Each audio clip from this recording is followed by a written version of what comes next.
Tarik Halilintar putus dengan Fuji, sebut tak temui jalan keluar. Hubungan asmara pasangan Tarik Halilintar dan Fuji rupanya tak berjalan mulus lantaran sempat putus. Tarik Halilintar dan Fuji putus karena merasa hubungan mereka jalani mulai toksik. Keputusan untuk putus diambil lantaran Tarik Halilintar dan Fuji mengaku tak menjumpai jalan keluar yang lain.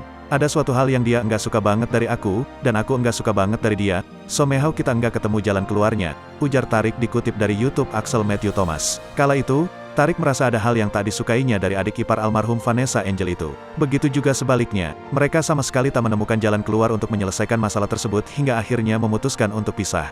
Selama itu, diakui adik Atta Halilintar itu, tak berkomunikasi dengan Fuji. Sempat enggak kontak-kontakan, lanjutnya. Kondisi tersebut bahkan berlangsung lumayan lama. Kemarin itu sempat putus, 3 minggu, hampir sebulan, kata Tarik. Pada akhirnya, mereka menyadari bahwa hubungan tersebut layak untuk diperjuangkan. Oleh karenanya, mereka memutuskan untuk kembali bersama dan saling introspeksi diri. Kita kayak misal hubungan ini worth it pasti akan berjuang segimana mungkin, ucap Tarik. Jadi yang jelek-jeleknya coba gue hilangin dari gue, dan dia juga coba menghilangkan itu, sambungnya. Karena itu kini mereka berjanji untuk tidak lagi mengulang kesalahan yang sama dan memilih untuk maju ke depan dibanding harus mengingat kesalahan masa lalu.